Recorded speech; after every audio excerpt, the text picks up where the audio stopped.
Buenos días a todos. ¿Qué tal? ¿Qué semana largo? 30 días de fin de semana largo. Todos me imagino contentos después del partido de noche. Bien. Arrancamos bien la semana de arquitectura. Y arrancamos siempre toda clase con un pequeño repaso de lo que vimos en la clase pasada. Vimos un montón de cosas, espero que se acuerden. Empezamos, todavía estaba Lucas, que estaba hablando de costo, de la primera de las 3P, que habló un poco sobre la ley de Moore, la ley de Moore como motor de la revolución tecnológica, pero hablando de que hoy en día la ley de Moore está notoriamente desacelerada, ya no es lo mismo que era hace 50 años, pero sigue funcionando, sigue moviéndose. Y la idea, o una de las ideas interesantes que podría quedarse es que, a pesar de que se está desacelerando, o el motivo de que se esté frenando la ley de Moore, es una oportunidad para tener nuevas ideas, nuevos algoritmos, nuevas técnicas que logren hacer que mantenga de algún modo el ritmo de evolución tecnológica que venimos teniendo desde los últimos años. Entonces, donde algunos ven una mala noticia, otros ven una oportunidad. Como ingenieros tenemos que tratar de ver siempre el vaso lleno o vacío, pero para tratar de llenarlo. ¿Qué vimos después? Vimos una técnica que se está usando hoy en día para fabricar todo lo que son procesadores o chips de alta performance, que tiene que ver con chiplets. ¿Cuál es la idea? La idea de los Rastic, de los Lego, de armar varios pedacitos más chiquitos y después unirlos entre sí. ¿Por qué queremos pedacitos más chiquitos? Porque pedacitos más chiquitos mejoran la eficiencia de la oblea, mejoran el yield, hacen costos más baratos. Y resulta que es más barato hacer, en vez de una cosa más grande, partirlo en pedacitos chiquitos y conectarlos después entre sí, que hacer una cosa más grande. Y además lo bueno que tiene eso es que los diferentes chips pueden ser de diferentes procesos de fabricación. Entonces, si no necesito, por X motivo, tener el mejor proceso en un determinado chip, puedo no utilizarlo, porque el proceso más nuevo es más caro. ¿Se acuerdan que habíamos visto? Entonces, directamente voy jugando con necesidades, costos y voy armando las piecitas que necesito. ¿No?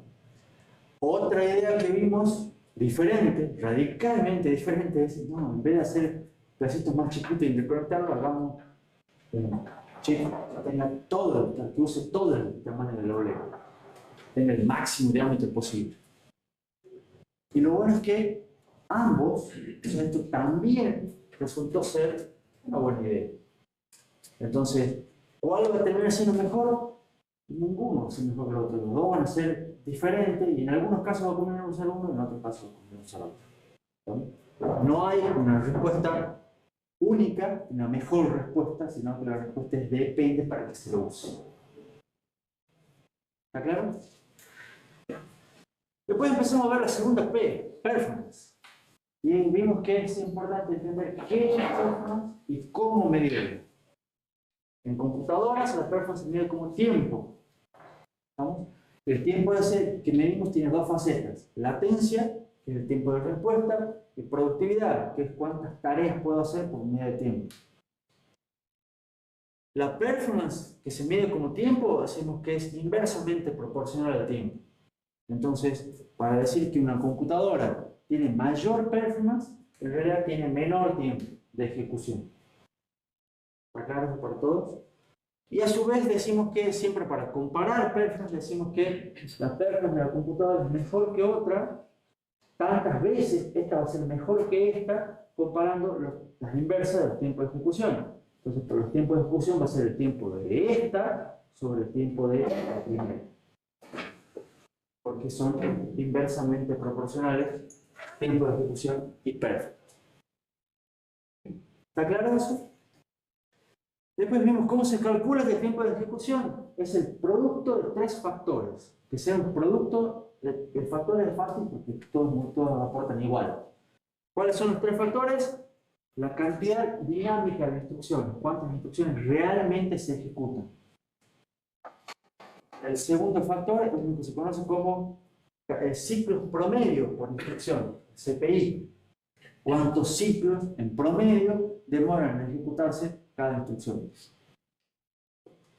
Y finalmente, el T es la duración de cuánto demora cada uno de esos ciclos. Es la inversa del periodo del reloj, la inversa de la frecuencia. ¿Alguna duda acá? Genial. Tenemos distintos factores. Nosotros, ¿qué es lo que queremos? Que la performance sea lo mayor posible. Entonces, ¿qué es lo que queremos? Que el tiempo de ejecución sea el menor posible. Bien. Entonces, multiplicamos tres factores y decimos, bueno, la duración del periodo, ¿cómo lo disminuimos? Bueno, aumentando la frecuencia. Si nosotros aumentamos la frecuencia, esto se hace más chico.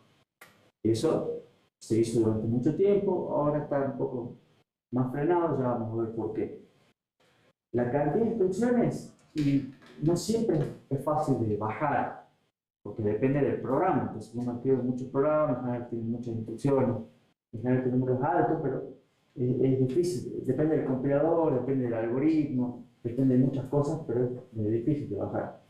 Este factor es un factor que también es difícil de bajar, pero que depende puramente, bueno, no puramente, pero depende entre otras cosas de cómo es la organización interna de la tecnología. Entonces nosotros nos vamos a centrar muchísimo en este factor que son los ciclos promedio por instrucción. Y hemos visto que hemos terminado la clase pasada viendo una manera de calcularlo, que a la larga, como es ciclos promedio por instrucción, es la cantidad total de ciclos que se ejecutan y la cantidad total de instrucciones que se ejecutan. De ahí sacamos el promedio, es esto. La cantidad total de instrucciones era esta. Entonces, haciendo ese cociente, también lo podemos reescribir como la sumatoria del CPI de cada tipo de instrucción por la frecuencia relativa de cada tipo de instrucción. Y este valor nos permitió obtener lo que se conoce como mezclas de instrucciones, que sí es algo típico de ciertos programas. Se dice, yo tengo un programa en el cual tengo un 30% de instrucción aritmética, un 10% de instrucciones de salto, etcétera, etcétera. Ese 30% y 10% es de esta frecuencia. Sabemos que todas las instrucciones aritméticas pueden tener más o menos el mismo CPI, entonces se le calcula con este producto, hacemos la sumatoria y obtenemos cuánto es el CPI promedio. ¿Pregunta? ¿Dudas sobre la clase pasada? No hay quiz hoy, no va a haber un quiz hoy, puede ser sorpresa, pero sí hay una pregunta, que es la que Ana atentamente dijo que pero la diapositiva siguiente decía quiz. Sí, la diapositiva siguiente dice quiz. Pero es una pregunta abierta, para que la conversemos entre todos, ¿no? Para evaluarlo. Que dice, si ustedes dicen que no tienen duda de lo que hemos visto, el pequeño repaso que acabamos de ver, ¿cuál de las siguientes variables mide mejor la performance? ¿Cuál de esas 5 es mejor para medir performance?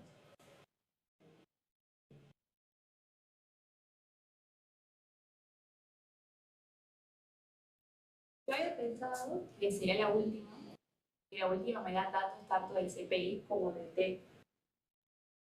Ahora se juega, dice, la última, que es el promedio de instrucciones por segundo, incluye CPI e incluye T. Entonces, para ella esa es la mejor, es válida. ¿Alguien opina como Ana y refuerza la Ana? ¿Refuerza la postura o opina alguien diferente?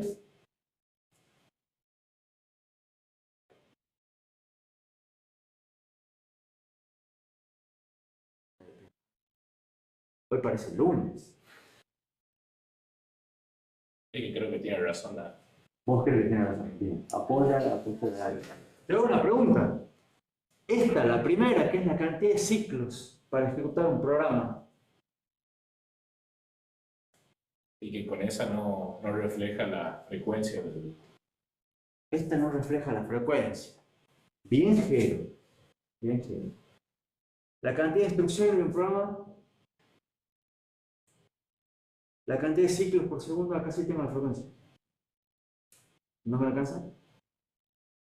Promedio de ciclos por instrucción, esto es el CPI. ¿Cuál crees que es mejor? ¿La última? ¿Estamos todos de acuerdo que es mejor la última? ¿Y qué pasa en la última con la cantidad de instrucciones?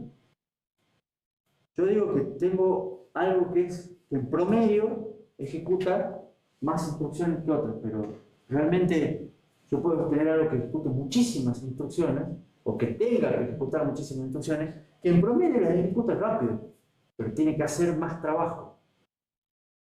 Entonces la respuesta es, ¿cuál de esas es mejor? Ninguna. Es una pregunta tramposa. ¿Por qué? Porque la performance se mide como la inversa del tiempo de ejecución. Y la inversa del tiempo de ejecución son los 3 factores. Entonces, en cualquiera de estas, tenemos o un factor suelto o combinaciones de 2 de los 3 factores. Pero no alcanza. Tiene que ser tiempo de ejecución. Entonces, hay muchas maneras en las cuales yo les voy a hacer preguntas así de este tipo. Y ustedes dicen, ustedes tienen que aprender a no caer en la trampa. Y es a propósito. ¿Por qué? ¿Por qué les hago esto? Porque es muy común hablar en lo que es arquitectura de computadoras, hablar de los MIPS. Y ustedes dicen, bah, este tipo dice que es muy común, pero yo jamás escuché esto. Pero sí han escuchado variantes, casi con seguridad. MIPS son, bueno, está puesto ahí como el triunfo del marketing. ¿Cuál es la idea? MIPS es un acrónimo de millones de instrucciones por segundo. El cálculo es más o menos lo que les mostré recién. 1 sobre la inversa de 1 sobre el producto CPI por T.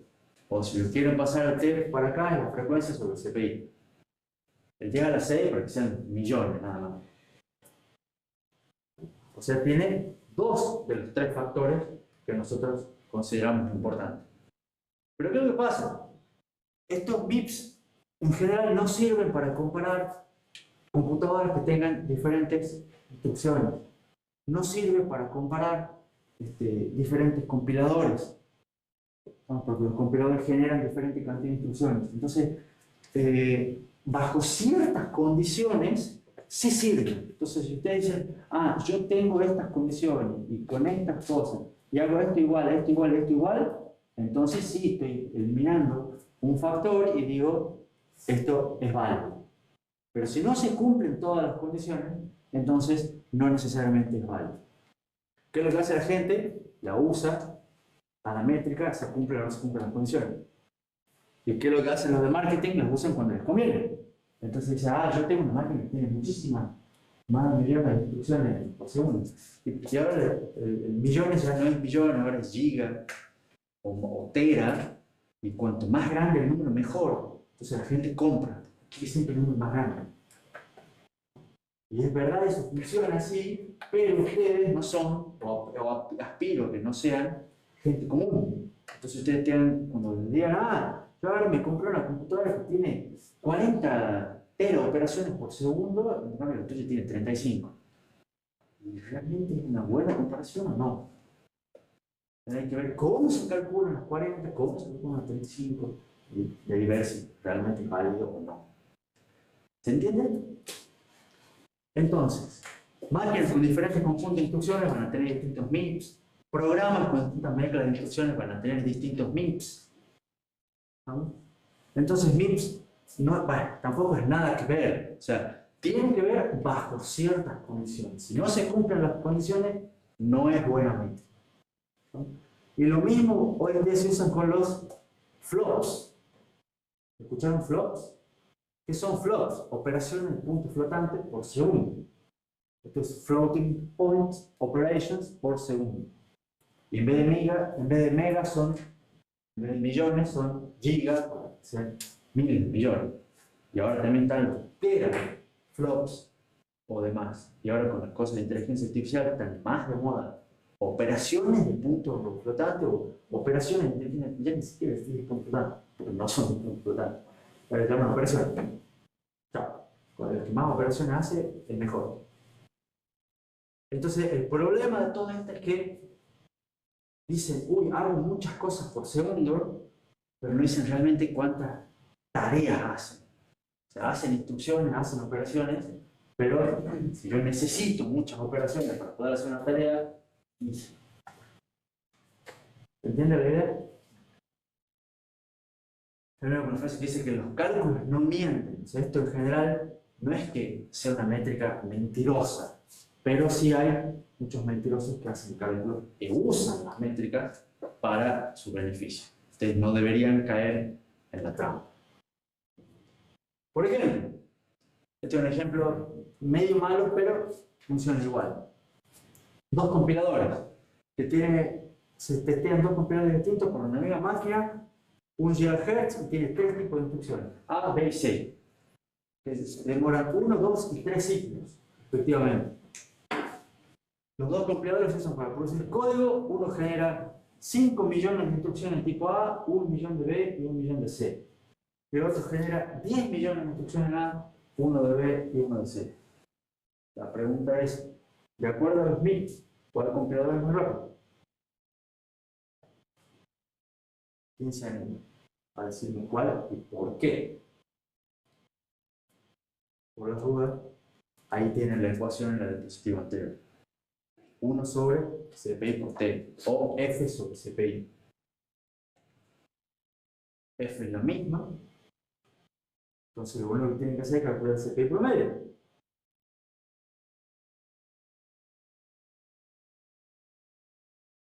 ¿Alguien me dicta cómo se calcula el CPI promedio?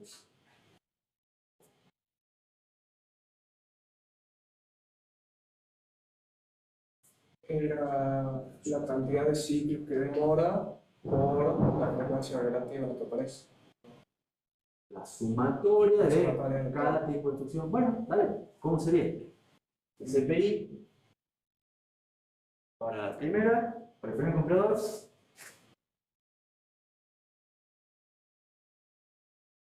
¿Cuántas veces aparece con la frecuencia? Calculemos. Dice, son 5 millones de instrucciones clase A. Entonces voy a tener 5 millones, no importa, no lo pongo. ¿Cuánto es el CPI de la A? ¿Cuántos ciclos demora?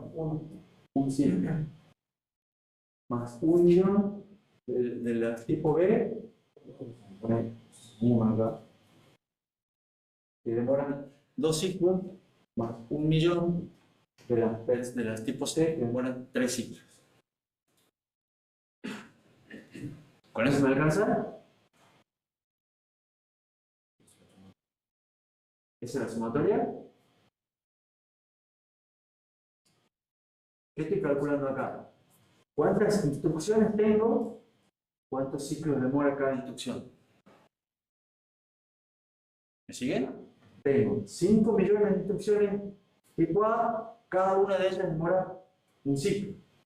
Entonces estoy teniendo acá 5 millones de ciclos. Eso hay que multiplicar todo eso por la frecuencia. Sí, bueno, la frecuencia la dejemos de lado por el momento. ¿Pero esto es el CPI promedio? No. No. ¿Están todos de acuerdo que no? ¿Qué me falta?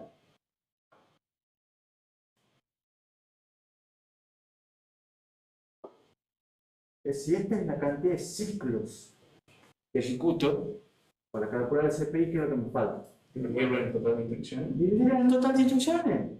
Perfecto. ¿Cuánto es el total de instrucciones? 7 millones. Lo pongamos como 5 más 1 más 1, que son los 7 que salieron. ¿Se entiende? Tengo total de ciclos dividido en total de instrucciones. ¿Cuánto da esto?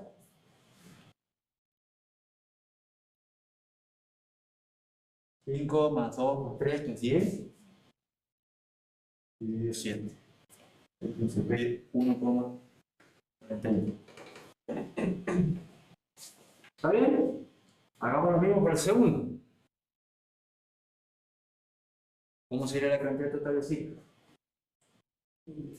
10 por 1, 1 por 2, 1 por 3. ¿Cómo sería el total de instrucciones? Y más 1 más 1.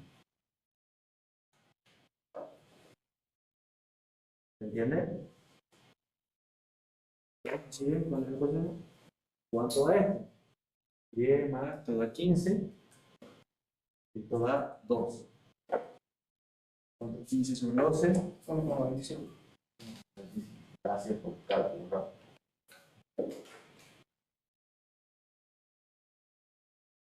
Entonces, volviendo a la pregunta original. ¿Cuál de los dos compiladores es más rápido según los MIPS?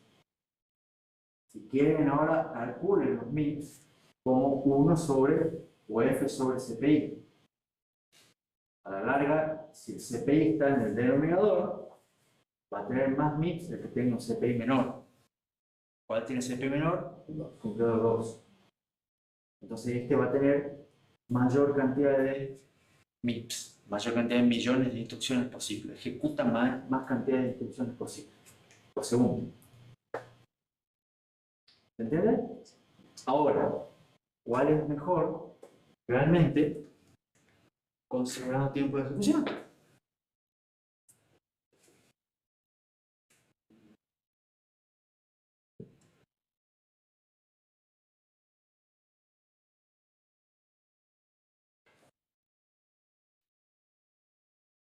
¿Cómo hacemos? Y hay que calcular el tiempo de ejecución. ¿Cómo? Y la cantidad de instrucciones por el CPI, por el periodo. El tiempo de uno lo vamos a calcular como la cantidad de instrucciones de 1 por el CPI de 1 por el T. ¿Y cuánto da eso?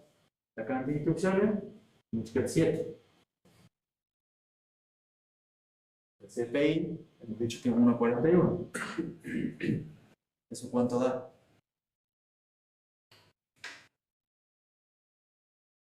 Bien. Es la cantidad total de ciclos que ejecuta el tiempo de ejecución. Está dejando un pan el fondo con rojo. Es la cantidad de instrucciones 2 por el CPI 2 por el T, que es el mismo. ¿Cuánto es la cantidad de instrucciones? Esto es 12. CPI es 1,25. Entonces esto me da igual más rápido.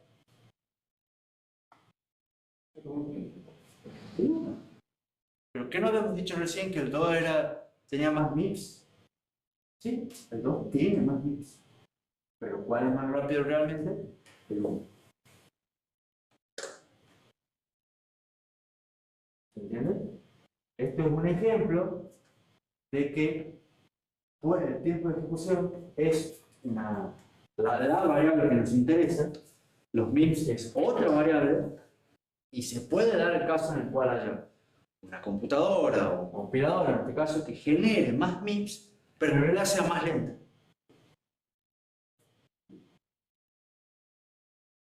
¿Está claro?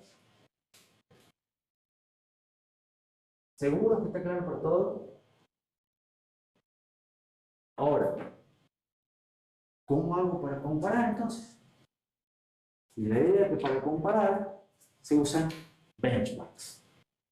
¿Qué son los benchmarks? Una necesidad, porque la idea es que no se puede mejorar lo que no se puede medir. Es una frase que como ingenieros debería ser medio leitmotiv, o sea, lo que nos inspira a venir todos los días a clase, ¿no? O lo que dice ahí, no se puede medir, no se puede mejorar. ¿Cómo hacemos para obtener todas las variables que necesitamos en los cientos de miles de programas que hay en los cientos de miles de escenarios diferentes? Sí, no podemos calcular el CPI, frecuencia, o sea, la frecuencia sí, pero demás, todo lo demás no se puede. Entonces, ¿qué hacemos? Y además esto, no solamente los escenarios son, las combinaciones son infinitas, sino que además cambian. Entonces, las que hoy son buenas, las que vienen no. Y así sucesivamente. Entonces, repetir todos los años, todo el tiempo. No se puede. ¿Qué es lo que hace? Surgen lo que se conocen como benchmarks, que son conjuntos estándar del programa. Y si se lo vamos a usar a este para medir, esto para comparar. Ya sea comparar sistemas diferentes, ya sea comparar cambios en el mismo sistema. Y la idea es que sean representativos de una amplia gama de programas similares. La idea es que los benchmarks dan forma a nuestro campo de acción. O sea, un buen benchmark fija objetivos y nos dice, tenemos que lograr esto. Entonces, es una buena comparación y a partir de ahí uno trabaja para lograr ese objetivo. Un mal benchmark, en general, ayuda a los vendedores tramposos. Que acá, por ejemplo, tienen, yo no soy fan de Apple, ya lo dije, pero hay que reconocer cosas buenas, tiene un montón de cosas buenas, pero las presentaciones de Apple son esto. Porque les muestran, no sé si ustedes han visto alguna presentación de Apple, les muestran una gráfica con las hermosas curvas, no les muestran qué tiene. No les muestran ni la escala, ni dicen, esto mejora. Ponen una flecha así, con color, y se ve buenísima la flecha para arriba. Pero no dicen qué mejora, cuánto, por qué. Entonces, eso es acá, marketing. ¿No? Ejemplos de benchmarks, hay un montón. Se pueden usar algunas especies de juegos difíciles como Go, ajedrez, que ya hoy en día ya parecen triviales. El algoritmo de estrella, ¿sabe qué es el algoritmo de estrella? Sí. ¿Qué es el algoritmo de estrella? Es para calcular cómo llegar de un punto al otro. Un algoritmo de búsqueda. Es vale. ¿Cómo para calcular? Él dice, pero un grafo para llegar de un punto a otro. Sí, es una búsqueda. Se usan benchmarks, otros que son específicamente sintéticos, diseñados para medir performance. Por ejemplo, uno que es popular se conoce como Drystone, es el nombre, es el que se usa para evaluar las computadoras top 500. ¿Se acuerdan de las supercomputadoras? Entonces no es que sea el mejor, no es que sea nada, pero mientras usemos todo el mismo, sirve para comparar. ¿Está claro? Se usan kernels, que son segmentos críticos de programas reales. Se usan programas reales. GCC, ¿saben lo que es? SPICE, simulación de circuitos. Signal, lo conoce. Se usa una mezcla de programas reales. SPEC es un benchmark muy conocido en la industria para evaluar performance. Se usan videojuegos. Hoy en día son buenos ejemplos para lo que es gráficos. Y quizás, al final, ¿hay gamers acá? Sí, son acá en el fondo. ¿Conocen las páginas o los famosos dichos Can it run Crysis? ¿No? Bueno, hay un sitio web y todo que había un videojuego que se llamaba el Crisis, el Crysis. El juego que no se puede jugar. El juego que no se puede jugar. ¿No? O sea, es un juego que en su momento, estoy hablando hace 10 años, 15 años, tenía unos gráficos tan buenos que no corrían en ninguna computadora. O sea, simplemente así. Entonces surgió el meme de, bueno, cuando sale una nueva computadora, dice, bueno, pero ahora puede ejecutar el Crysis. Y hay un sitio web que, más allá del chiste, sirve de benchmark. Vamos a ver si puede o no ejecutar con este tipo de cosas. Hoy en día se usan otros tipos de juegos como el que estaba últimamente en moda, Cyberpunk 2077. Por ejemplo, ese se usa como estándar de ver cuán rápido puede ejecutarse hoy en día. Hay, por supuesto, benchmarks para sistemas embebidos que tienen otras características, otras cosas. No podemos comparar un sistema embebido, una Raspberry Pi, con cualquier supercomputadora top 500. No tiene nada que ver, distintos objetivos, ya hemos hablado de eso. Entonces hay benchmarks para eso. Hay benchmarks para Machine Learning, que comparan directamente ciertos algoritmos específicos de Machine Learning. Y la pregunta es, ¿cuál es mejor? Depende de qué. Van aprendiendo, va bien. Ahora la segunda pregunta es, ¿depende de qué? ¿De qué quiero medir? ¿De qué dispositivo? Como has dicho recién, que si es un sistema embebido, uso el benchmark del Cormar. Bien, depende de para qué se vaya a usar esa computadora. Entonces, cuando ustedes tienen por comprar una computadora, lo primero que tienen que pensar es, ¿para qué se va a usar? ¿La voy a usar para jugar todo el día? ¿La voy a usar para estudiar arquitectura de computadoras? Veo PDF, no es el ejemplo muy representativo. ¿La voy a usar para programar? ¿Necesito que corra un motor de base de datos? ¿Se entiende? Entonces, ¿para qué la van a usar? Bueno, vean qué es lo que necesitan. No compren necesariamente la última placa de video porque la más cara es la mejor. Lo cual es muy probable que la más cara sí sea la mejor. Pero capaz no la necesiten. ¿Está claro? Entonces, la respuesta es, depende del uso que se le vaya a dar. ¿Está claro? Acá tienen una comparativa de distintos benchmarks, donde está el Drystone que les conté recién, está SPEC, está Coleman, está el de Machine Learning, de inteligencia artificial. Y la idea es que compara distintas características de un benchmark. No vale la pena detenerse mucho en esto.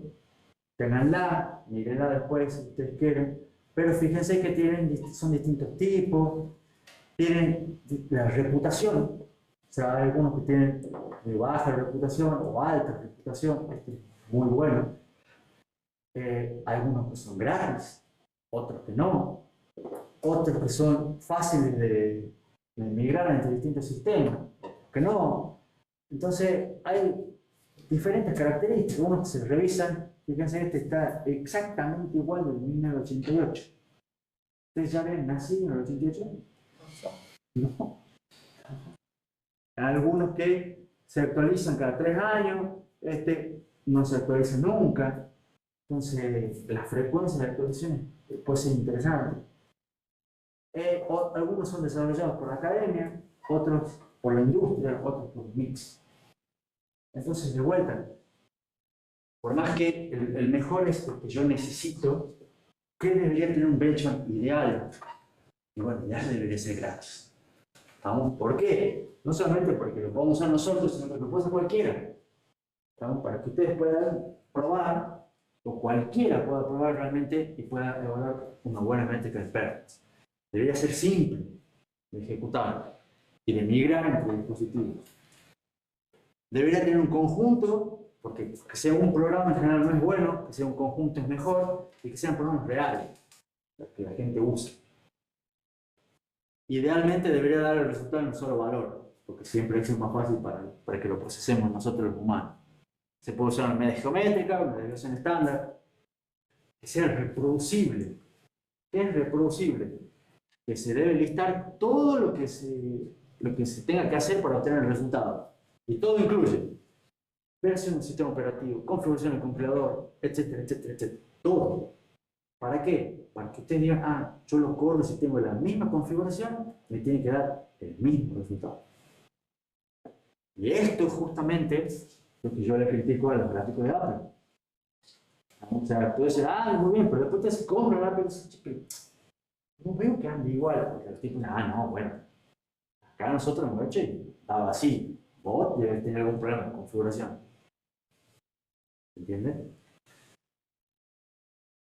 Idealmente debería ser frecuentemente revisado, respaldado por alguna organización y que incluya industrias y universidades. Eso es como debería ser un benchmark ideal. Sí, Mauricio. Puede ser que yo cuando veo los benchmarks de los procesadores están renderizando una imagen. Sí. Porque todo el mundo utiliza ese. ¿Sabes cuál es el nombre? Hay muchos, en realidad hay varios. Y hoy en día se usa, hay otros que es Cinebench, por ejemplo. Es bastante común para comparar. Y hay varios. En una época había uno que se llamaba Sandra, que era el más viejo, digamos. Pero se van renovando. Y que depende del sitio que uno tome como referencia, depende del canal de YouTube que veas, digamos, van a usar uno o van a usar otro. El tema es que trate de ser representativo y que sea para lo que uno lo vaya a usar. Siempre. Pero sí, hay varios. ¿Alguna otra pregunta? Y ahora, un pequeño ejemplo de lo que es una cuestión de software. Y acá se muestra una tabla en la cual hay diferentes versiones de un algoritmo que multiplica matrices. Matrices de 4096 filas por 4096 columnas. Pequeño paréntesis. ¿Alguno de ustedes sabe cómo un algoritmo para multiplicar matrices? El lenguaje de programación que quieran. Y ese fue el parcial en micro del año pasado. Este fue el parcial del micro del año pasado. ¿Qué hicieron, más o menos? ¿Qué hicieron para multiplicar matrices? No hacían dos de todo. Ejemplo, de escalar, Sí, No importa, no entremos en los detalles. cualquier chanchada eso. ¿Sabe más o menos cómo es el algoritmo? Sí, sí. El nivel. ¿Alguna idea? ¿Alguno te diría cuántos lazos han dado? 3 puede ser. 3 puede ser. Bien, a ver si tienen una pequeña idea, pero por lo menos son, en general, en la mayoría de lenguajes populares hoy en día, esos son 3 lazos for anidados entre sí. ¿Estamos? Uno para iterar por la fila, uno para iterar por las columnas y el otro para una variable intermedia para ir viendo en qué fila y columna estoy. Básicamente es ahí. Fin, ¿estamos? Eso es la estructura de la y álgebra. ¿Estamos? Se usa un montón. Hoy en día yo estoy casi en inteligencia artificial de esto. Entonces, acá la gente se puso a hacer distintas variables. ¿Qué tienen acá las versiones? Son 7 versiones, más o menos qué características tiene la implementación y cuánto tiempo. Tiempo de ejecución, en segundos. Y vemos que hay gran disparidad.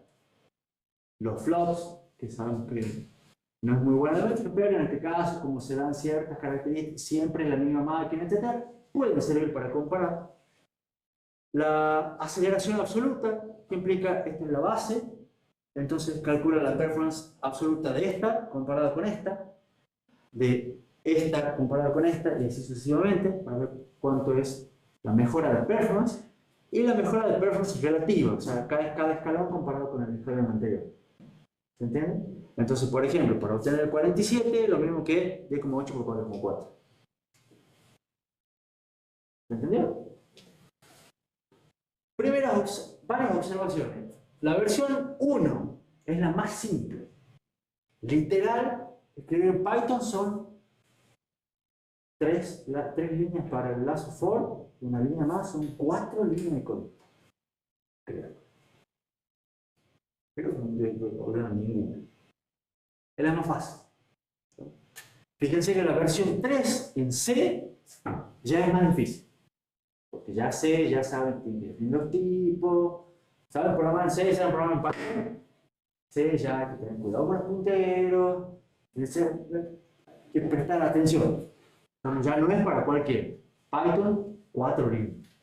En C serán capaz, las mismas 4 líneas, 5 líneas, pero ya son difíciles de escribir, de que inicializa antes una variable, etcétera, etcétera. ¿No? Es más difícil de programar, pero fíjense que la versión C es 50 veces más rápida. O sea, pasamos de 25.000 segundos a 500. Un montón. Solamente por cambiar el lenguaje de programación. Después uno puede aplicar la versión 4 y 6, aplican paralelismo. Cosas que vamos a ver en el tema 3 y 16. En el 3 que viene. La versión 5 explota el principio de localidad. ¿Se acuerdan del principio de localidad? De la memoria. De la memoria. Eso vamos a ver temas 11 y 12. La versión 7 aplica algunos conceptos que veremos en los temas 6 y 9. Entonces, fíjense cómo van aplicando sucesivamente distintas versiones al mismo algoritmo sobre la misma máquina y van logrando reducir el tiempo de ejecución. Con todas las mejoras puestas, la versión 7 es 60.000 veces más rápida. Pasan de ejecutarlo en 25.500 segundos. ¿Alguien hacemos el cálculo de cuántos minutos ahora son? A pasar a ejecutarse en 0,4 segundos. Menos de un segundo. Y de vuelta, es la misma tarea. ¿No? Y es en la misma computadora. No han cambiado nada. No, es la misma máquina. Fíjense cómo ustedes pueden simplemente, cambiando un poco el algoritmo, aplicando algunas de las técnicas que vamos a ver en la materia, mejorar 60.000 veces el tiempo de ejecución. Es un programa escrito en Python. Ahora, si además esto le cambian el hardware y lo ejecutan en la placa de video, son 306 veces más rápido. Capaz que está más, pero bueno. Pero de vuelta, los números estos son muy grandes. Y no están cambiando nada, más que software.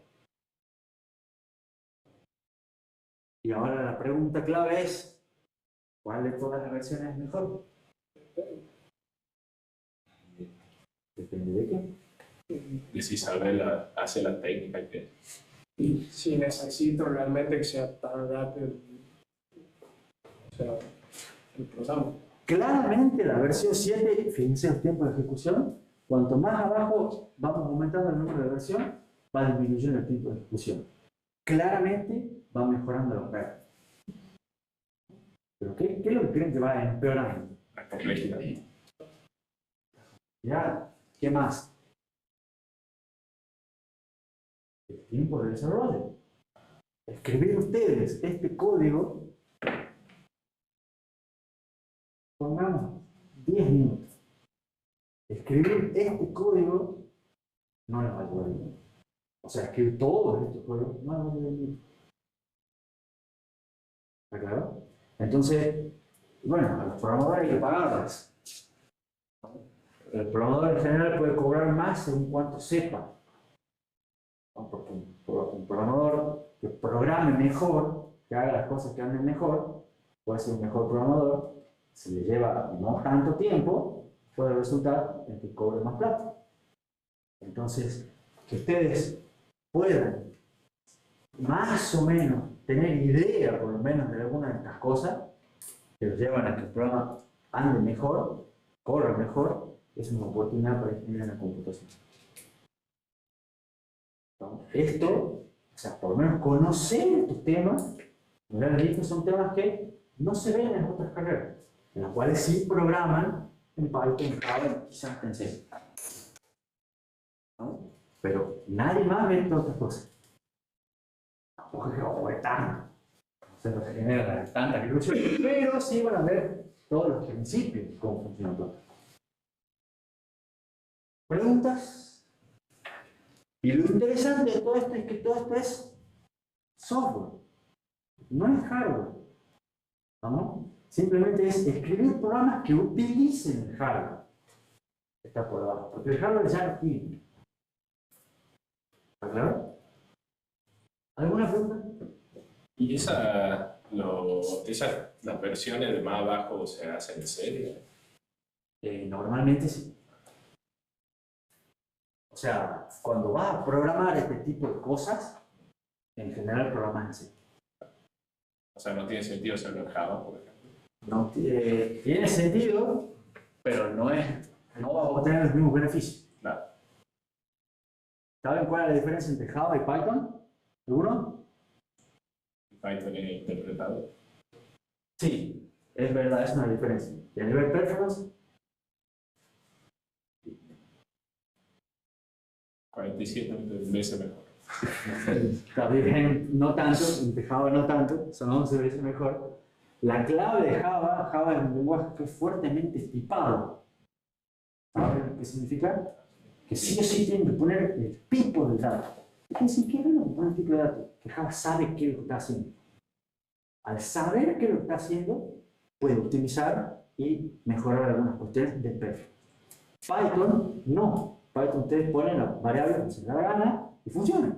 Y eso es algo de bueno, tiene Python. ¿No? Pero Python tiene que definir el tiempo de ejecución realmente. ¿Qué es lo que estoy haciendo ahora? Quiero hacer esto. Entonces, y lo hace más bien para ejecutar. Algo tan complejo. C hereda, o sea, Java hereda de C toda la parte de tipo de datos. Manejar tipo de datos fijo hace que las estructuras sean mejores. El manejo de puntero que tiene C, no hay ningún otro lenguaje que lo haga igual. Ustedes han renegado y van a seguir renegando horrores con puntero de C, pero el mejor funciona. Por viejo. ¿No? Entonces, sí, todos los demás en general son en C. C, la variante de C++, que bueno, ya es objeto y es distinto. ¿Alguna otra pregunta? ¿Qué me queda? Ley de Amdahl. ¿Alguno vio el video que les pasé ayer? Una partecita y arranco el partido. Sí, no, obvio. Pero en una de esas, hay gente que no ve fútbol, me emocioné cuando le escuché al CEO de NVIDIA que le hacen una pregunta. Dice, no les voy a decir qué pregunta para que ustedes vean el video. Dice, ¿vos crees que todavía se necesita tal cosa? Y el mago respondió rapidísimo y dijo, claro, por supuesto. Y el motivo es la ley de Amdahl. Eso enseño mañana. ¿Cómo? Eso enseño mañana. Pero por supuesto, digamos, el CEO de NVIDIA responde a la pregunta citando la ley de Amdahl. Que ustedes van a ser la única, ustedes y todos los alumnos míos que pasaron por acá, la única persona en Tucumán que conoce la ley de Amdahl, digamos. Entonces, la moraleja de la historia es, esto es posta.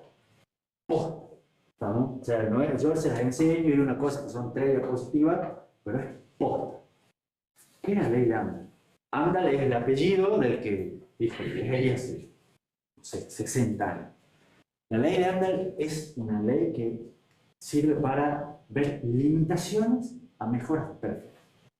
Y dicen, ustedes no pueden mejorar lo que sea que vayan a mejorar, todo lo que ustedes quieran mejorar.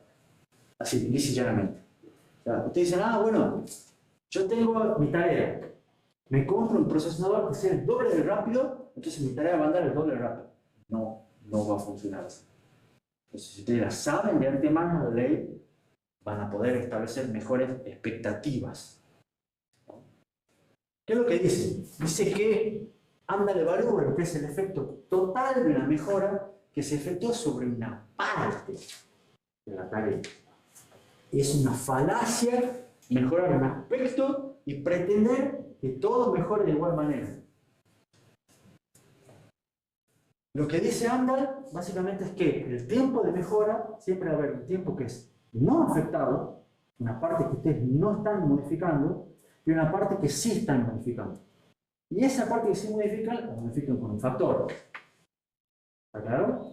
Entonces, ustedes van a mejorar esto todo lo que ustedes quieran, pero siempre les va a quedar este pedacito, que no van a mejorar. ¿Vamos? Entonces, imagínense que ustedes tienen una tarea que demora un tiempo, T1, no importa. ¿No? Esa tarea ustedes la dividen en 2 partes. Una parte que es F, que es lo que se mejora, y una parte que no se mejora, que es 1 menos F. Es el total menos la fracción mejorada. Entonces, esta parte que ustedes mejoran va a demorar F por T1, y esto es 1 menos F por T1. ¿Hasta acá vamos bien? Entonces, ¿qué pasa? Ustedes esta parte que la mejoran, le aplican el factor de mejora, la aceleración, entonces esto se va a hacer más chiquito. Pero ¿qué pasa? Esto, efectivamente, el tiempo nuevo es menor que el anterior, porque ustedes mejoraron. ¿Está claro? Pero realmente, ¿cuánto es la mejora total? Tienen que dividir este tiempo en este tiempo total. Y eso no es lo mismo que este factor P. ¿Se entiende? Entonces, el tiempo en TP es la suma de esto más esto, y pueden sacar factor común, y les llega que la aceleración, o sea, T1 sobre TP, es esto. 1 sobre 1 menos F más F sobre P. Lo cual tienen que ver que las mejoras que ustedes apliquen va a ser siempre sobre una fracción determinada. Y siempre van a tener la fracción a la que no le apliquen mejores, que va a ser una limitación de P. Siempre. Y ahora, ¿cuál es el corolario de esto? Hacer más rápido el caso más común. Si ustedes tenían esta división, ¿cuál es el que conviene mejorar? La B. Entonces, ustedes primero tienen que decir, de los dos lados, ¿qué es lo que vale la pena mejorar? Porque acá estoy invirtiendo más tiempo. Entonces, capaz que hago una mejora más chica, pero al hacerla sobre un mayor porcentaje de tiempo, va a tener un mayor impacto. ¿Se entiende? Que una mejora más grande sobre un pedacito más chiquitito. ¿Me siguen? Damos 2 ejemplos y de ahí hacemos el recreo. En una máquina se puede mejorar para que todas las instrucciones del punto flotante se ejecuten 5 veces más rápido. O sea, le pongo una nueva placa de video, ¿no? De manera tal que todas las instrucciones del punto flotante sean 5 veces más rápidas. Pero yo tengo un tiempo de ejecución de un benchmark que antes de la mejora es de 10 segundos. Y la mitad del tiempo se pasa ejecutando instrucciones del punto flotante. Entonces vamos a ver, la mitad del tiempo ejecuto instrucciones del punto flotante. A eso lo hago 5 veces más rápido. ¿Cuál es el nuevo tiempo de ejecución? 6.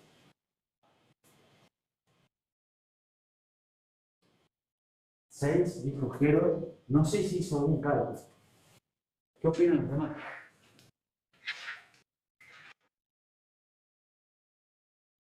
¿Tiene razón o no? ¿Alguien da más? ¿Da menos? Mauricio dice 6. ¿Por qué 6, Mauricio? Porque si la mitad se está dedicando a hacer instrucciones de punto flotante que son 5 segundos, Sí. si lo mejora, quiere decir que lo va a hacer en 1 segundo. Entonces 5 más 11. Porque lo que me está diciendo Mauricio está aplicando esta ecuación. ¿Qué dice? El tiempo no afectado. O sea, yo tenía 10 segundos, de los cuales la mitad eran otra cosa, no las instrucciones de punto flotante. Entonces yo acá tengo 5 segundos, ¿no? Y los 5 segundos, que eran la mitad del punto flotante, los mejoro en un factor de 5. Entonces 5 dividido 5, 1. 5 más 1, 6. ¿Está claro? Para todos, bien Jero también, pero rápidamente dijo 6. ¿Cuánto es la aceleración? La aceleración es, para calcular la performance del nuevo con respecto al anterior, ¿qué es lo que tengo que hacer? Tiempo de ejecución del anterior dividido tiempo de ejecución del nuevo. ¿Está claro? ¿Cuánto es el tiempo anterior? 10. ¿Cuánto es el nuevo? ¿Cuánto es la aceleración? 10 sobre 6. 1,66. 1,66. Entonces, de vuelta, fíjense lo que dice Amber. ¿Cuánto ha mejorado Fiore la parte del punto flotante? Ha mejorado para que ejecute 5 veces más rápido. 5 veces. Pero realmente, ¿cuánta es la aceleración total que están obteniendo? Un 60%. O sea, 1,6 veces. ¿Por qué? ¿No debería ser 5? No, porque no estoy mejorando en todo el tiempo. Porque no estamos, porque hay una parte que no se está mejorando. ¿Está claro? Otra pregunta. ¿Cuánto debería ser la mejora en las instrucciones del punto flotante para lograr un tiempo de ejecución de 5 segundos? Yo digo, quiero llevar que la aceleración sea el doble. O sea, yo quiero llevar el 1,6 al doble. Tiene que ser el doble de rápido. ¿Cuánto tiempo debo mejorar las instrucciones del punto flotante? Pero rápidamente, y bueno, para las matemáticas parece, y está despierto, dijo infinito. ¿Entienden todos por qué? Básicamente, despejar las ecuaciones anteriores, me queda un tiempo, o sea, tengo que llevar a esta ecuación. ¿Dónde está? Acá. Quiero que esto sea 5, esto sea 5, entonces esto debería ser 0. ¿No? Para que esto sea 0, esto tiene que ser infinito. O sea, no se puede. O sea, por más, dicho de otra manera, por más que se compre la placa de video más rápida del mundo, no van a poder nunca llevar los 5. Siempre va a ser 5, un poquito, pero nunca va a poder ser 5. ¿Se entiende? Ese es ANDA. Y eso es lo que dijo el CEO de NVIDIA en el video.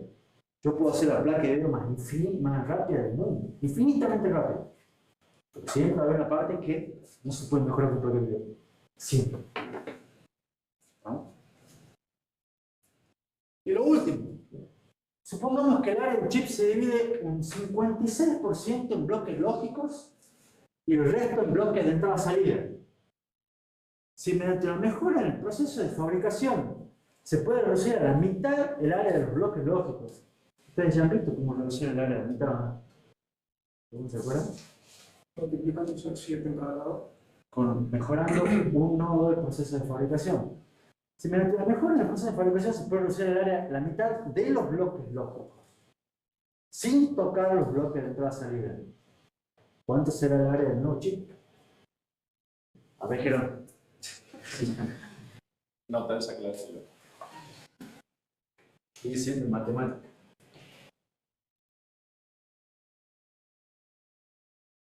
Vamos de vuelta. ¿Cuál es el factor que uno mejora? El 56% son bloques lógicos y el resto no lo toco. O sea, yo tengo un 44 que no afecto. Y el 56 lo reduzco a la mitad. ¿Cuánto es el factor de mejora? 2. ¿No? ¿Cuánto es la mitad de 56? 27%. 28. Es paro, ¿ya? Entonces, esto lo puedo reducir de 56 a 28. Más el 44 que no toco, eso da 72. 72. Entonces, ¿cuánto sería el área del nuevo chip relativo al original? Un 72%. Y me dice, bueno, ¿por qué no estás mejorando el proceso de fabricación para que reduzca la mitad? No, pero para reducir la mitad, un porcentaje. Hay un porcentaje que no tocas. La ley de Amber no es solamente aplicable a tiempo o a tareas, es aplicable a cualquier hora. Acá también funciona la ley de Amber. Y durante el resto del semestre van a ver tratando de decir, ¿por qué esto no anda? Por la ley de Amber. Esa también es la respuesta. No tantas veces como depende, pero se usa bastante. ¿Alguna pregunta?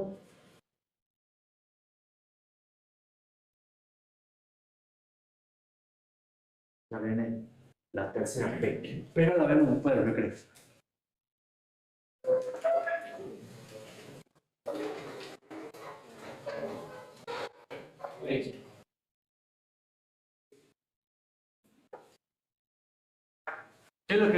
¿Cuál es la idea de empezar a ver los minutos que nos quedan en esta clase? Que no creo que lleguemos a terminar. La tercera P eran price, performance, y la tercera P es consumo de energía. ¿Cuál es la idea? Pequeño repaso. Pequeño repaso del que ustedes se supone que han visto en tónica 1, creo. Física. No sé, en algún lado. Tecnología hacemos. Cada transición lógica, cuando es de 0 a 1 o viceversa, disipa energía de conmutación. ¿Se acuerdan el modelo de que había un transistorcito que se carga, se descarga? Y eso disipa energía. ¿Y la energía disipada de qué depende? De la capacitancia de carga y del cuadrado de la tensión de alimentación. Recuerden que eran los tiempos de carga y descarga de ese capacitor. Entonces, en general, la ecuación de consumo de energía que vamos a ver nosotros es esa ecuación de ahí, que de vuelta, y nos van notando, no sé si van viendo un patrón, esta ecuación es un producto de varios factores. Nos encantan en la arquitectura las ecuaciones simples, en general. La de Amber era un poco más difícil, pero en general estas son ecuaciones simples, productos de factores. ¿Cuál es la idea? Este es un producto de varios factores donde n es la cantidad de transistores. Cuanto más transistores haya, mayor probabilidad va a haber de que transicionen, entonces mayor consumo de energía habrá. ¿Está claro? A es un factor de actividad, que es justamente la probabilidad promedio de que un transistor switche. Y eso es un valor en general entre 0 y 1, que es una probabilidad. C es la capacitancia de carga, B es la tensión de alimentación, F es la frecuencia del reloj. Cuanto mayor sea la tensión de alimentación, mayor el consumo de energía. Cuanto mayor sea la frecuencia del reloj, mayor es la cantidad de veces que efectivamente van a switchar, entonces mayor el consumo de energía. ¿Está claro? Y esto, por supuesto, es la ecuación de consumo dinámico. Porque tiene que ver con la actividad, tiene que ver con el cambio de 0 a 1. El consumo estático, en general, es dado por la ley de Ohm. ¿Se acuerdan de la ley de Ohm? mayor corriente, mayor resistencia. Bueno, o sea, la resistencia es una relación entre la corriente y la tensión. ¿Preguntas? Lo bueno de esta P, o sea, no lo bueno, sino la característica de esta P, es que nosotros el price lo queremos, el costo lo queremos lo más bajo posible. ¿Para qué? Para pagar menos. ¿Cómo hacíamos eso? En general, reducción del área. La performance, ¿cómo la queremos? Lo más alta posible. ¿Cómo se ve la performance lo más alta posible? Con el tiempo de ejecución lo más bajo posible. Y el consumo de energía, ¿qué es lo que queremos? Que sea más alto o más bajo. Más bajo. Interesante. ¿Cómo hacemos para bajar eso? Y bueno, podemos bajar la frecuencia. Si bajamos F, bajamos el consumo de energía. Pero sin embargo, en general, no queremos bajar F. ¿Por qué? Porque F ayuda en la inversa del T. Entonces, bajar F aumenta T. Aumentar T me aumenta el tiempo de ejecución y me baja la performance. ¿Vale? Entonces, no queremos bajar F. Bueno, entonces dejemos F, bajemos la tensión, bajemos B corta. Pero no, en general tampoco podemos bajar la tensión. ¿Por qué? Porque bajando la tensión, primero hay una relación entre tensión y frecuencia. ¿Se acuerdan? Los transistores, los diodos, había curvas de esto en materiales, creo, en algún lado, de cómo varía la tensión, y hay que manejar un cierto rango de tensión, porque si nos pasamos a cierto rango de tensión, ya funciona mal. Bueno, entonces no podemos bajar la frecuencia y tenemos menor tolerancia al ruido. Entonces no es cuestión de bajar sino más la frecuencia. Bueno, bajemos la cantidad de transistores. Y no, ya, o sea, lo que venimos haciendo con la ley de Moore desde hace 60 años es aumentar la cantidad de transistores. Pero eso no va a pasar. Y bueno, ¿qué nos queda? Disminuyamos C. Bueno, sí, esto sí se hace. Esto sí, cuando disminuimos el proceso, mejoramos el proceso de fabricación, en general disminuye C. Pero bueno, tampoco es cuestión de que se puede disminuir infinitamente C y es nuestra única variable de ajuste.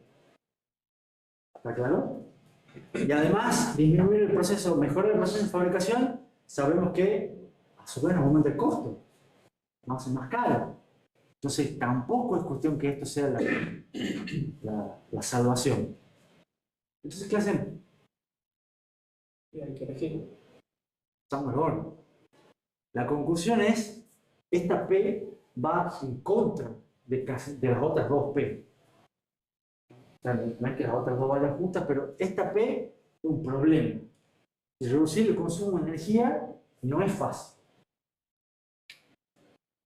Por eso ahora les voy a dar un pequeño pantallazo y después uno de los penúltimos temas de la materia, vamos a ver cómo podemos hacer para reducir fuerte el consumo de energía.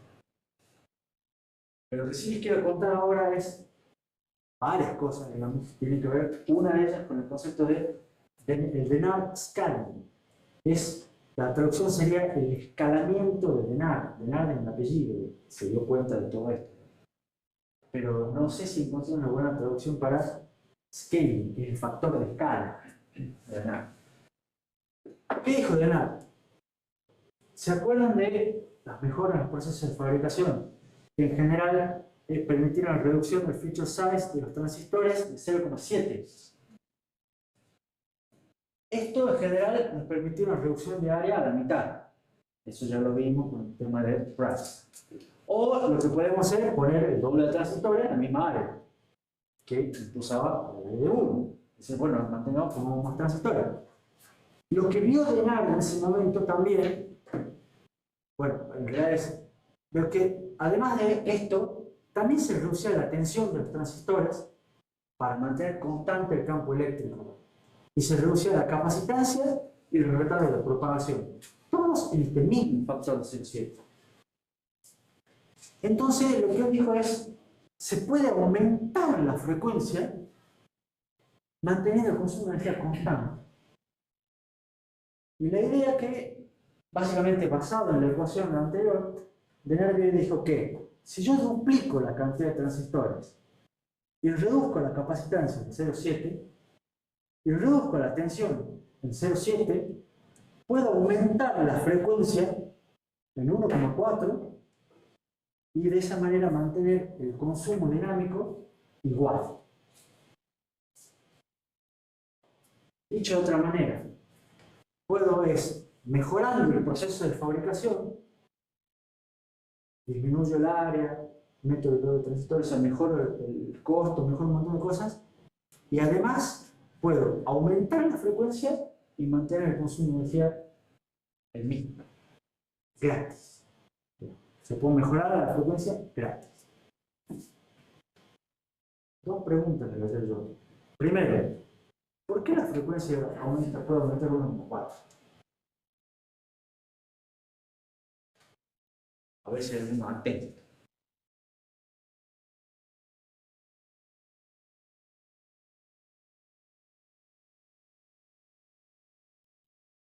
En la diapositiva está la respuesta.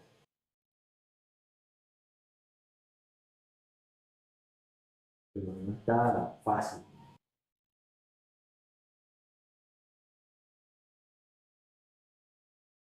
Porque lo que se reduce, al reducir la tensión y la capacitancia, se reduce el retardo de propagación.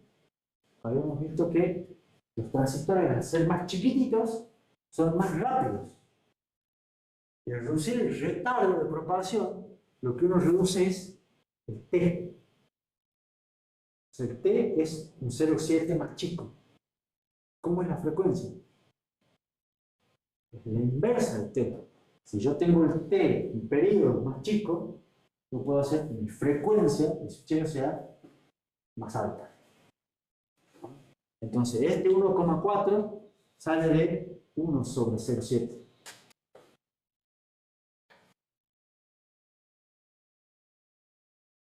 ¿Está claro para todos?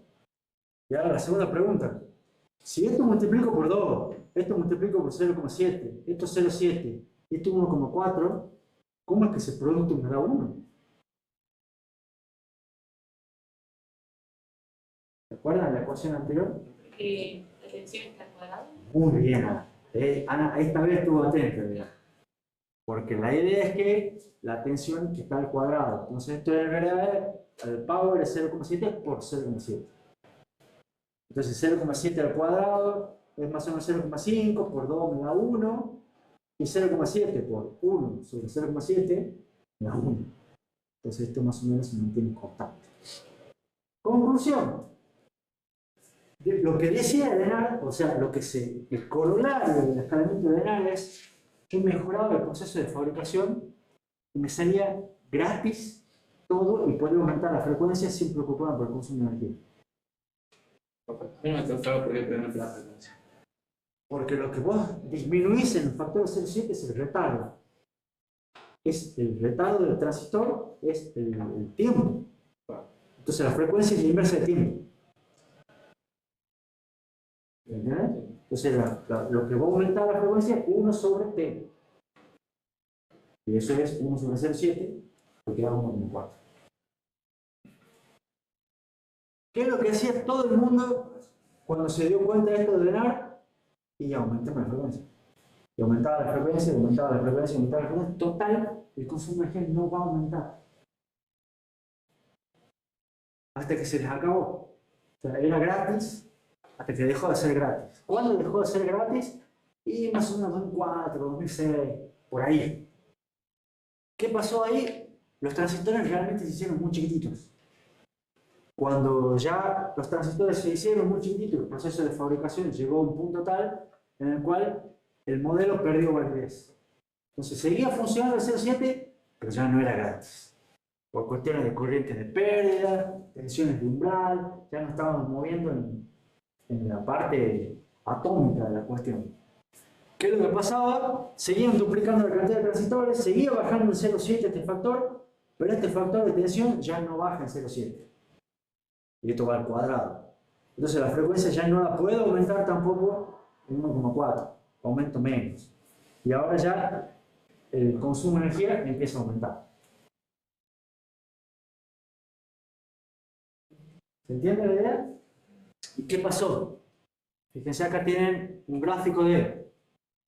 En esta escala está la frecuencia del reloj, en esta escala está el consumo de energía en vatios, y acá tienen varios procesadores de Intel, desde el 8286, del año 1982, hasta un Core i5 del 2012.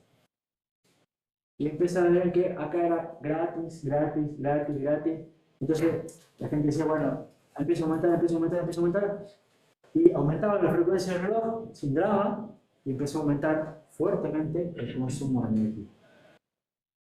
Hasta que llegó el año 2004, que salió el Pentium 4, que fue un procesador que marcó una época, porque el Pentium 4 tenía una densidad de energía, que se calcula como vatios sobre milímetros cuadrados, que era igual a la de un reactor nuclear. Si ustedes compraban una PC, por supuesto que venía el procesador con un encapsulado más grande, el disipador enorme, con el cooler que ustedes conocen hoy en día, pero la realidad es que eso adentro era un pedacito mucho más chiquitito de silicio, y eso tenía la cantidad de energía igual a un reactor nuclear. Y en ese momento, por algunos motivos, dijeron, esto no va más. Entonces el Pentium 4 pasó a la historia como este tipo de diseño no se hace más. No se puede seguir escalando más. No puede seguir creciendo. ¿Y qué es lo que pasó? Cuando se acabó este escalamiento de NAR y todo demás, los tipos en esa época, básicamente, chocaron contra una pared. Porque fue así, fue brusco, digamos. Venían andando, venían acelerando y se encontró con un paredón. Y ¡pum! Y esa pared le llamaron The Powerwall. De ahí viene la P, digamos. Es el muro del consumo de energía, o de energía. Hasta el año 2004 eran 2P, las clases, digamos. Eran la arquitectura de computadora, eran Price y Performance. Y a partir del 2004 dijeron, no, son 3. Price, Performance y Power. La idea es, ¿cómo podemos hacer para seguir mejorando la performance, pero sin aumentar el consumo de energía? O sea, porque no podemos tocar la frecuencia y no podemos tocar ninguna de las otras variables. ¿Cómo podemos hacer? Y la performance tiene que seguir mejorando. ¿Algunos tienen una idea de cuál es la respuesta? ¿Sacrificar el precio? No. Ya lo vamos a ver en un par de diapositivas. Este chocarse contra la pared llevó a que lo que hoy en día se sabe que es un cambio de paradigma. ¿Qué es un cambio de paradigma? Cambiaron la forma de pensar, la forma de hacer las cosas. Y se dio que coincidentemente, estas cuestiones de causalidad o casualidad, en esa época empezaron a surgir multiplicidad de dispositivos móviles. El iPhone en el 2004, el primer iPhone. ¿No? Todos los celulares, como hoy en día, hay un montón de otros dispositivos operados con batería, conectados a internet. Era una revolución en la época y hoy en día son estándar. En esa época apareció el concepto de cloud computing.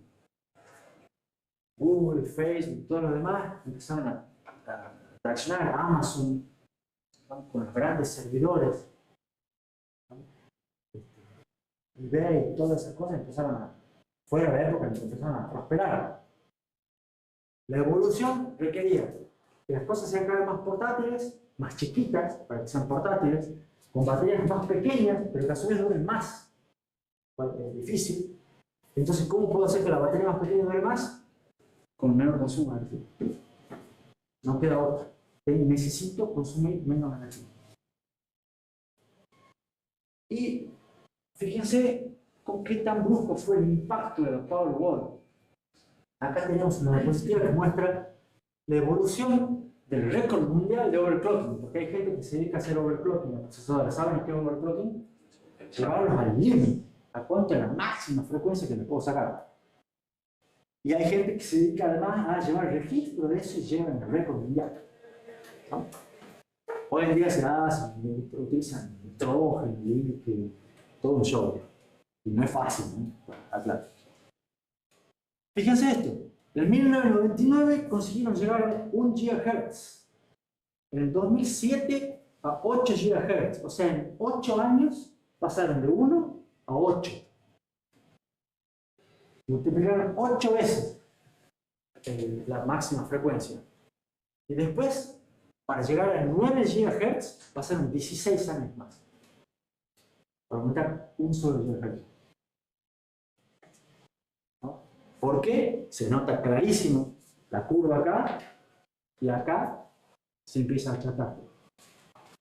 Sigue aumentando, sí, de a poquito, pero mucho más lentamente. Acá hay un paredón. Se ve que la tendencia es... si uno mira la curva hasta acá, uno podría esperar que siga subiendo. Y no. Acá tenemos otra gráfica que muestra en este eje la frecuencia del reloj. De vuelta, desde 1972, sube. 2002 más o menos se empieza a estancar. Y queda subiendo, pero mucho más lentamente. En este eje se muestra cantidad de núcleos. Que cantidad de núcleos era 1, hasta más o menos esta época, donde empieza a subir. ¿Cuál fue la manera que encontraron para seguir mejorando la performance? Después de chocarse con la pared de la Powerwall, incrementar la cantidad de núcleos. Y en un momento salieron los procesadores con 2 núcleos, dual core. No sé si la han llegado a vivir, sí. Pero hoy en día ustedes tienen una cosa y dicen, no, bueno, ¿cuánto? No, el mío tiene 8 núcleos, no, el mío tiene 16. No, pero el mío además tiene 40 núcleos para inteligencia artificial. O cosas así por el estilo. Hoy en día ya no se pregunta tanto cuánto es la frecuencia del reloj, no cuántos núcleos tenés. ¿Cuántos núcleos tiene la computadora? Eso es por la Powerwall. El muro de consumo, eso es una consecuencia, digamos, de que cambió la forma de diseñar los procesadores. ¿Se entiende? Esa es la idea clave que se tiene que llevar ahorita. Ahora, hay muchísimas cosas que se pueden hablar de consumo de energía. Una de ellas es, bueno, si no hago nada, no consumo energía. Eso es una falacia. Y se ve que, en general, en un notebook que ustedes pueden tener, que está trabajando al 100%, el procesador consume aproximadamente el 50% de energía. Si el procesador que realmente hace toda la tarea, consume la mitad de la energía. Entonces, si ustedes sacan el procesador o hacen un procesador que no consuma nada de energía, la batería le va a durar el doble. ¿Y eso por qué? Por onda. O sea que hay muchas otras cosas que también hay que mejorar. Si uno habla de servidores, cuando en general un servidor está con una carga del 100%, o sea, máximo trabajo, consume tanta energía. Pero si reduzca la carga a la mitad, el consumo en realidad se reduce a un 66%, no a la mitad. Y si reduzco la carga un 10%, el consumo se reduce al 47%. Conclusión, en general, el consumo de energía no es lineal con la carga de trabajo. O sea, siempre va a estar el consumo de energía, hagan o no hagan cosas. Por ejemplo, el data center de Google dice que en general opera con una carga de trabajo entre el 10 y el 50%. Esos son los valores normales. El 100% se utiliza menos del 1% del tiempo. En muy pocas veces hay picos. En general nos movemos en un rango de trabajo mucho menor. Está por acá, entre estos dos. Un montón de implicancias. Bueno, si yo tengo servidores, la disipación de calor en general me va a limitar la cantidad de equipos que se pueden poner. No se pueden poner muchos equipos porque el servidor está muy caliente. ¿Cuál es el problema? Que haga calor. Y el calor aumenta la cantidad de fallas. ¿Y qué es lo que va a pasar? Se van a empezar a romper los equipos. Y van a disminuir lo que se conoce como fiabilidad. Entonces, ¿qué es lo que queremos hacer para que no se rompan los equipos? Le ponemos un aire acondicionado. ¿Y qué es lo que hace el aire acondicionado? Consume energía. ¿Se ve? Entonces ponemos muchas máquinas, pero ponemos la más energía que pagamos. ¿Qué hacemos? En celulares en general, o cualquier dispositivo portátil, la batería suele ser el segundo componente más grande y más pesado. Pregunta de información general. ¿Alguien sabe cuál es el más grande y más pesado? La pantalla. La pantalla. Porque todos los celulares pantalla, digamos, básicamente. Pantalla, carcasa. Pantalla y batería es casi todo lo que los celulares venden. Entonces, la batería es el más grande, el más pesado. O sea, lo más molesto que hay hoy en día para un diseñador de celulares. ¿Qué hacemos con la batería? Y a su vez, si la queremos hacer grande y pesada, para que dure mucho, tiene una energía acumulada similar al medio cartucho de dinamita. Y cada tanto ustedes deben ver por YouTube, TikTok, esas cosas que a alguien le explotó un celular Samsung que tenía en la mesa de luz. ¿Por qué? Explota. Tiene mucha energía y muy poco espacio. Puede pasar. No debería, pero puede pasar. Física. Están jugando con cosas que son complicadas. Una consulta de ChatGPT que usamos todos nosotros, que es una pavada hacerlo con el celular, consume aproximadamente 3 watts hora. Por supuesto, o sea, no están una hora haciendo la consulta, pero más o menos 3 watts hora. Se estima que se realizan 9.000 millones de consultas por día. Saquen la cuenta de cuánto consumen. Sin considerar cuando le piden hacer una imagen de otro tipo de cosas. Entonces, si compramos una GPU para hacer consulta de ChatGPT, lo que es, bueno, era la mejor placa de NVIDIA, posee un consumo pico de 700 vatios cuando está trabajando a pleno. Pero no trabaja a pleno, tiene una utilización promedio del 61%. Entonces, todo el año consume 3.740 kilovatios por hora. ¿Alguna vez vio la factura de su casa? Sí, Mauricio, ¿cuánto consume tu casa? Anual es esto, ¿no? Seguramente es menos.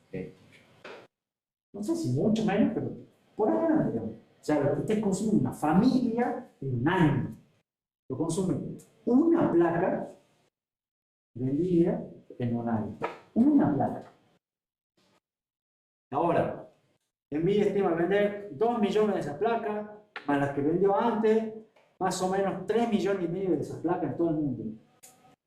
El consumo anual de esas placas se estima en 13.000 gigavatios hora. Eso es más de lo que consumen países enteros.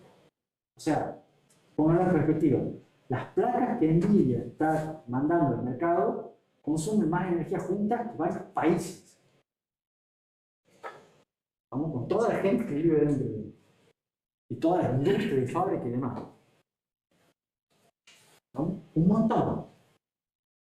Eso claramente no es escalable en el tiempo. Y además, por supuesto, las GPU no andan solas. ¿No? Eso necesitan procesadores, placas de red, cables, discos. Un rack con 32 de esas placas consume aproximadamente 80 kilovatios. Porque las GPU representan solo el 28% del consumo total. Y nuevamente, andan. Se estima que el consumo total de energía en inteligencia artificial el año que viene será 10 veces el de 2023. O sea que esto se estima que en 3 años el consumo de energía se va a multiplicar 10 veces. Eso es exponencial, como la ley de Amber. ¿No? Pero un exponencial de consumo de energía no hay dónde sacarlo. ¿No? O sea, no hay fábricas ni plantas de energía nuclear en el mundo, ni recursos para obtener toda la energía que se va a necesitar si esto se mantiene durante mucho tiempo. ¿No? Es un problema que requiere ambiental, porque además hay que pagar eso, ¿no? La luz se paga. ¿No? ¿Preguntas? Está todo bien con la inteligencia artificial, es genial, es fantástico, pero cuesta. Otro ejemplo, es un poquito viejo, pero es válido igual.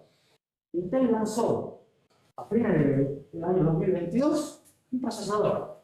En ese momento lo anunciaron con bombo y platillos como el primer procesador para PC, para esto, que alcanzaba una frecuencia de 6 GHz sin overclocking. O sea, era el procesador más rápido del mundo. Primera pregunta, ¿era realmente el procesador más rápido del mundo? O sea, que llegue a una frecuencia de 6 GHz no nos dice nada. Era el procesador con mayor frecuencia del reloj. ¿Está claro? Pero sí era el más rápido del mundo. O sea, era el mejor procesador en ese momento. ¿Estamos? Y llevaba más o menos un 1,5 promedio por ciento de ventaja. Un 4% mejor que el mejor de AMD de esa época. O sea, era realmente el mejor procesador de ese momento. Y fue el primer procesador también en alcanzar un consumo de 320 vatios. O sea, usted tiene 320 vatios en el gabinete. Valía, cuando salió, tenía ese precio, $700, lo cual lo hacía un 18% más caro que el segundo y un 90% más caro que el mejor de AMD de esa época. Entonces, las preguntas que me hago yo son, primero, ¿es el procesador más rápido? Sí, es el procesador más rápido que había. Eso es, en cuestión de performance, era el mejor. Pero si consideramos performance por watt, ¿será el mejor? O sea, si a la larga consume tanto, entonces, ¿será realmente eficiente cómo está consumiendo ese consumo de energía? Si toda esa energía que está consumiendo, ¿valdrá la pena? ¿Lo hará de manera eficiente? Si consideramos performance, en vez de performance por watt, performance por peso, ¿valdrá la pena? ¿Es más rápido? Sí. Pero sale bastante más caro, por ejemplo, y si comparado con AMD, tampoco soy fan de AMD, o sea, soy fan de todos un poco y de ninguno, hasta cierta medida, pero este me vale un 90% más caro y es solamente un 4% mejor. ¿Vale la pena pagar el doble de plata para obtener un 4% mejor, un 4% de mejora de performance? Y bueno, capaz que para algunos casos sí. Claro, o sea, ese 4% de mejora, bueno, justifica poner la plata. Y para otros no. Entonces, las preguntas acá son, ¿me sirve solamente performance? ¿Me sirve performance por watt? ¿Me sirve performance por peso? ¿Me sirve performance por watt, por peso? ¿Qué es lo que les quiero dejar con esto? Es que la métrica también tiene que ver qué es lo que conviene. No hay una única respuesta. Y siempre van a ser compromisos en general entre performance, price y power. Buscar el punto más conveniente para cada tarea que ustedes quieran hacer. Y por supuesto también, por más que digan, no, si yo lo voy a comprar, porque quiero tener el más rápido, ¿verdad? Hay que comprar el mother, el cooler, la fuente, el gabinete, o sea, son un montón de cosas que van asociadas, no es que va use el que ya tenía. La mayoría de las veces no funciona. ¿Está claro? Conclusión, tiene que tener siempre las tres variables en cuenta. Price, performance y power. Es así como terminar. ¿Alguna pregunta? Entonces vamos a hacer un resumen final. The price. En general, los chips son rectangulares, en obleas circulares, que son de tamaño fijo. Los costos de un chip, hemos dicho que, para tener una idea aproximada, son proporcionales al cubo del área. Entonces queremos que sean lo más chiquitos posible. Después vimos que el área del chip se reduce mejorando el proceso de fabricación, la escala entre dos procesos consecutivos de 0,7, y eso permite que el área se reduzca aproximadamente a la mitad. Pero el costo aumenta al mejorar el proceso de fabricación, o sea, el costo del proceso va aumentando, lo cual lleva a que en general ya no haya tanto, o sea, por más que se reduzca el área, ya no se reduce tanto el costo. La industria de la computación fue y sigue siendo impulsada por la ley de Moore, que actualmente está en desaceleración. Y hay dos nuevos enfoques que están cada uno para distintos casos, que están demostrando tener éxito. Los chiplets, que son tipo Legos, gratis, y Waffle Scale, que es utilizar toda la oblea. Con respecto a performance, vimos que la medida importante en la computadora es tiempo. Tiempo de ejecución de un programa. Y eso se mide con el producto de tres factores.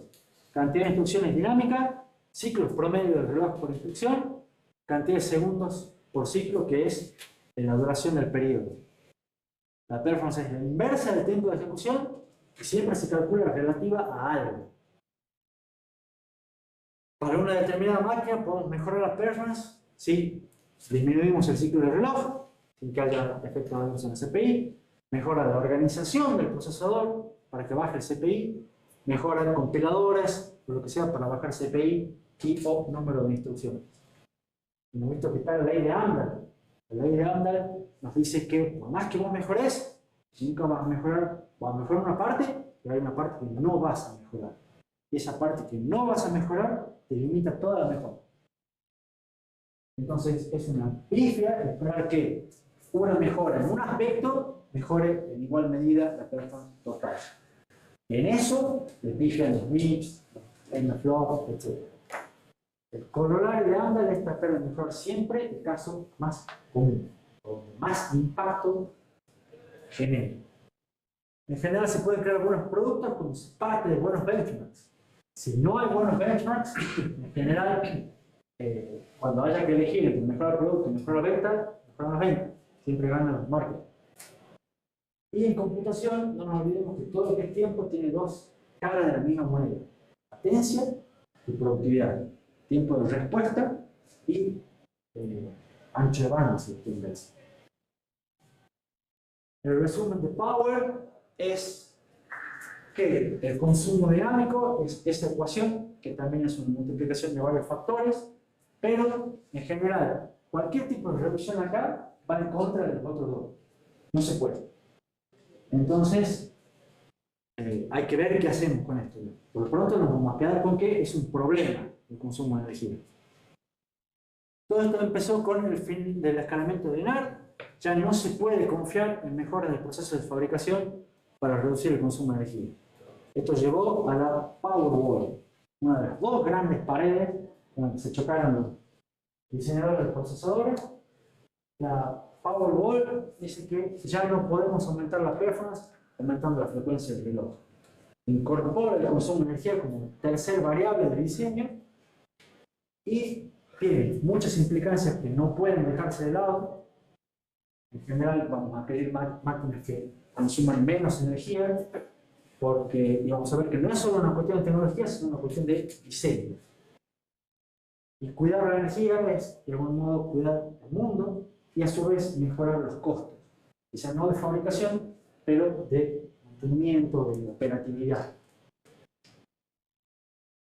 Y diapositiva final de agradecimiento.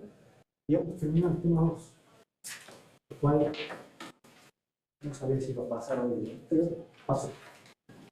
¿Alguna pregunta? Entonces tenemos clase el viernes y vamos a empezar con el tema 3 y vamos a ver otras 2 P son para el y para el año. Hoy tiene clase práctica a la tarde de evaluación. Espero que vaya muy bien.